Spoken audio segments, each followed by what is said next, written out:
Assalamualaikum warahmatullahi wabarakatuh.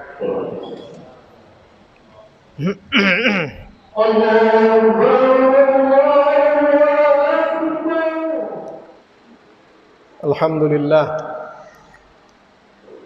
Alhamdulillahi nahmaduhu wa nasta'inuhu wa nastaghfiruh. Wa na'udzu billahi min shururi anfusina wa min sayyiati a'malina.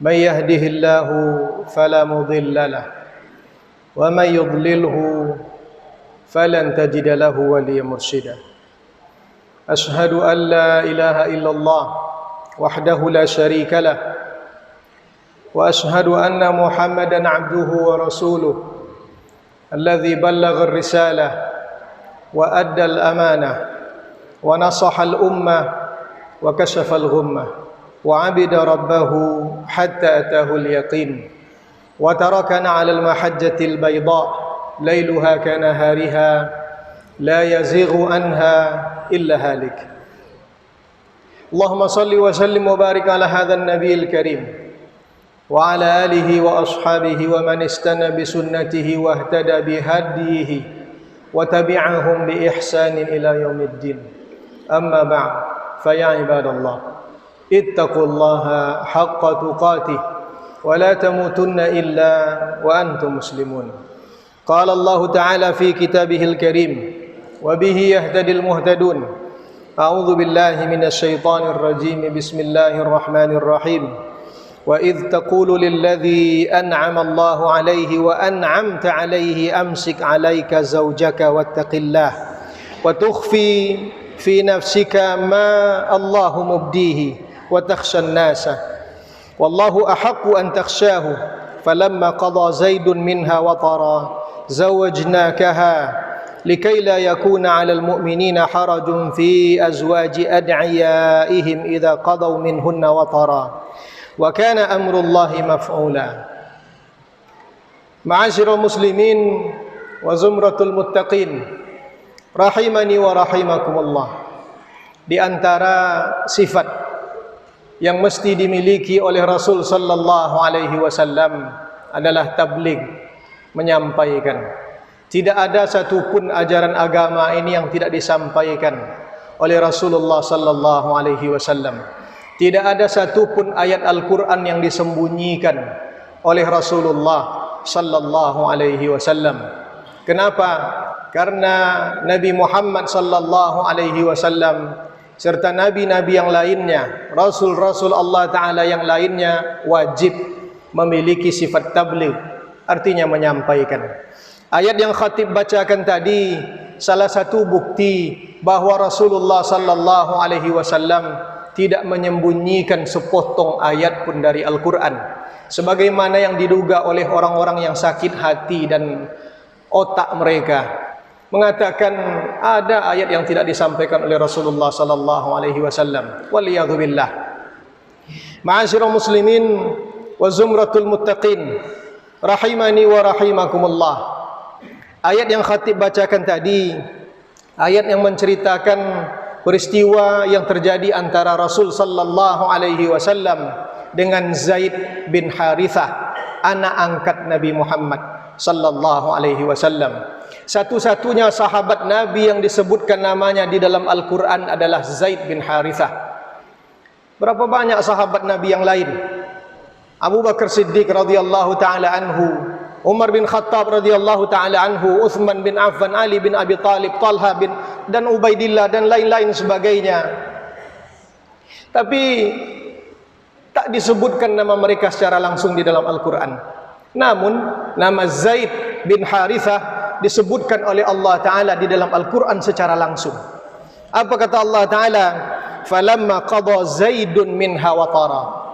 Siapa Zaid bin Harithah? Dan kenapa namanya disebut di dalam Al-Quran?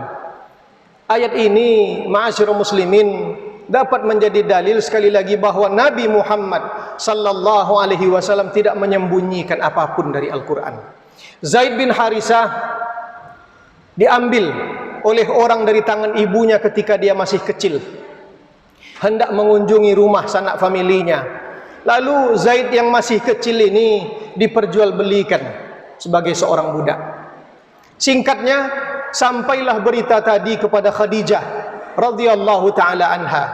Khadijah mengambil Zaid, ditebusnya harga Zaid. Ketika Sayyidah Khadijah radhiyallahu taala anha menikah dengan Nabi Muhammad sallallahu alaihi wasallam, Khadijah memberikan Zaid kepada Rasulullah sallallahu alaihi wasallam.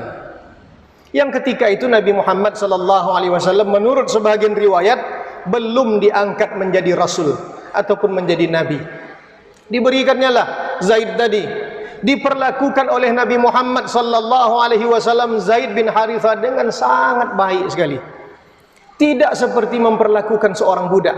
Apalagi Zaid ketika itu masih kecil.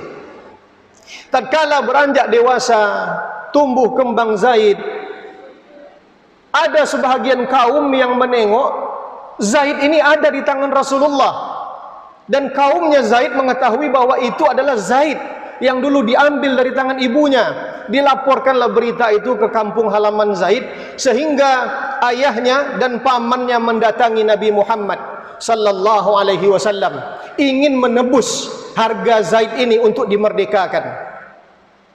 Tapi apa yang dilakukan oleh Zaid bin Harithah ma'asyiral muslimin?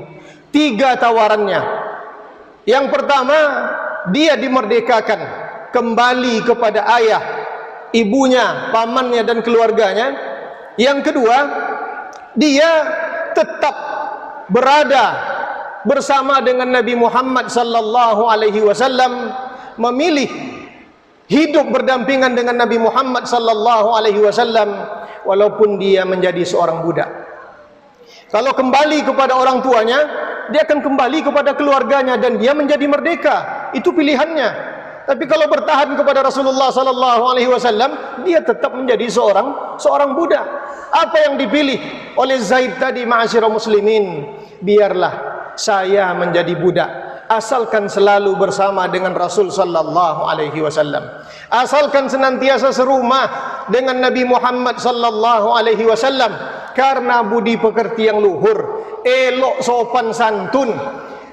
Setiap kata-kata dingin nyaman telinga mendengarnya, setiap tingkah laku senang mata memandangnya. Itulah yang tercatat di dalam otak dan hati Zaid bin Harithah terhadap diri Rasulullah sallallahu alaihi wasallam.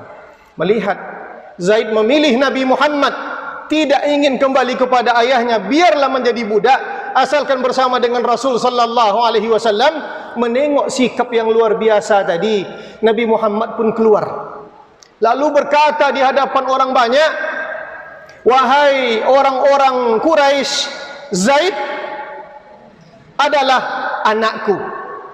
Yarithuni wa arithuhu. Andai kata aku mati, maka dia akan mewarisiku.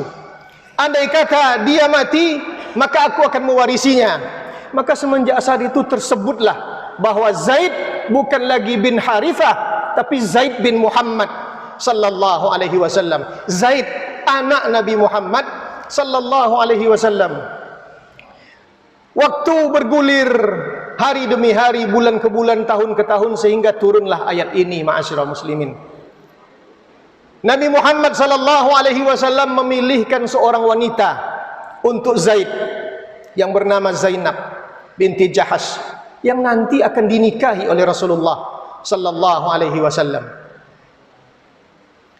Dalam perjalanan pernikahan antara Zaid dengan Zainab, mereka tidak terlihat begitu harmonis. Kenapa? Karena Zaid adalah seorang budak dan Zainab orang terpandang. Ada saja masalah yang muncul di tengah-tengah keluarganya.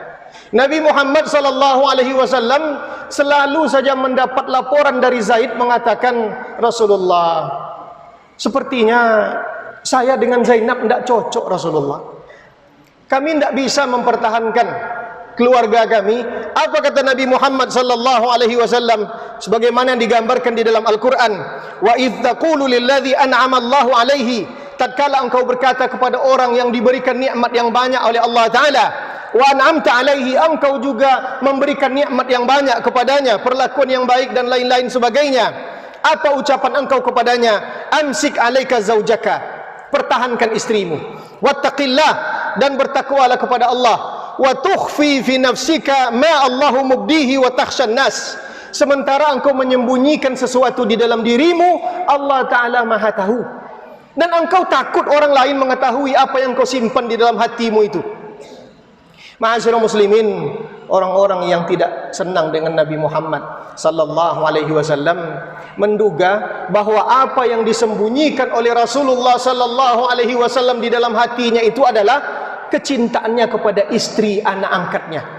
Orang-orang sekuler mengatakan bahwa Nabi Muhammad sallallahu alaihi wasallam menyukai istri si Zaid, tapi dia simpan perasaan itu di dalam hatinya. Waliyadzubillah, itu tidak mungkin terjadi pada diri Rasulullah sallallahu alaihi wasallam.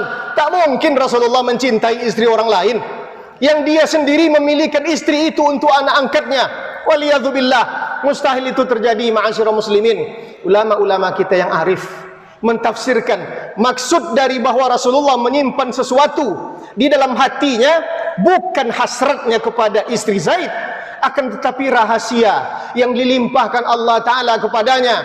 Apa rahasia yang diberikan Allah Ta'ala kepadanya? Bahwa suatu saat Rasul sallallahu alaihi wasallam akan menikahi istri si Zaid, akan menikahi istri anak angkatnya itu. Untuk apa? Untuk membatalkan hukum anak angkat di dalam Islam. Karena orang-orang Arab, ma'asyiral muslimin, kalau dia punya anak angkat, maka istri anak angkatnya ini mereka perlakukan sama seperti istri anak kandungnya. Maka Islam ingin merubah itu. Allah Subhanahu wa taala mewahyukan ke dalam hati Nabi Muhammad sallallahu alaihi wasallam bahwa suatu saat istri anak angkatmu akan engkau nikahi. Rasul tidak menyimpan hasrat. Rasul hanya menyembunyikan rahasia Allah. Kenapa? Karena kalau itu dibeberkan kepada orang lain akan muncul sangka yang tidak terhadap diri Nabi. Maka Nabi menyimpan itu di dalam hatinya. Wa tukhfi fi nafsika ma Allahu mubdihi. Engkau simpan sesuatu di dalam hatimu, sementara Allah akan membukanya. Ma'asyiral muslimin wa zumratul muttaqin rahimani wa rahimakumullah.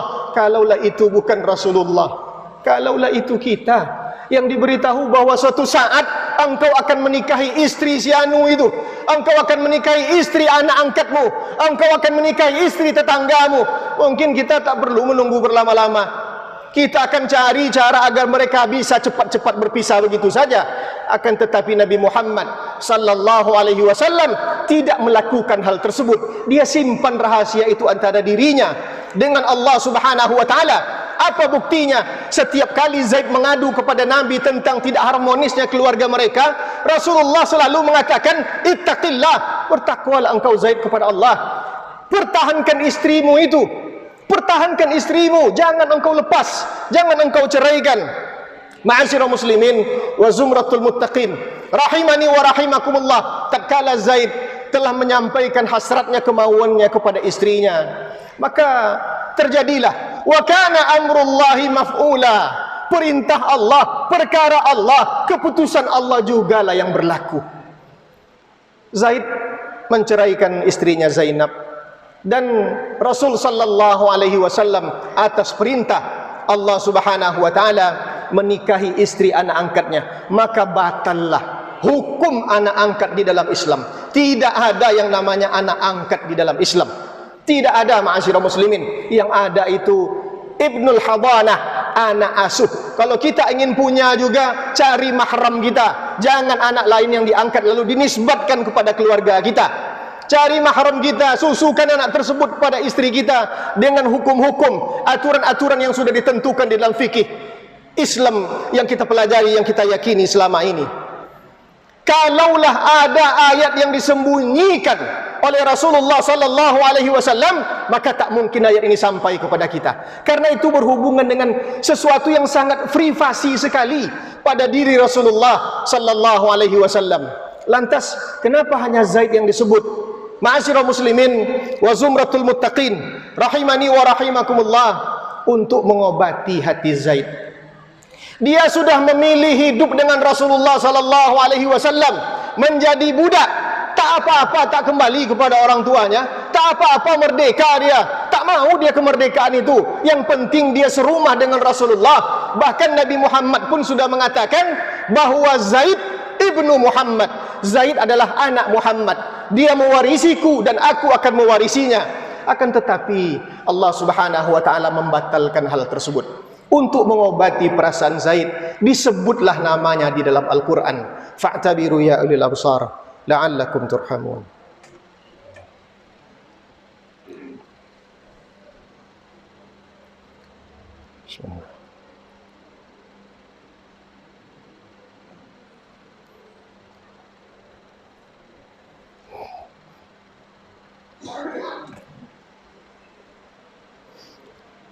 Alhamdulillah, alhamdulillahi wa kafa, wassalatu wassalamu ala nabiyil mustafa.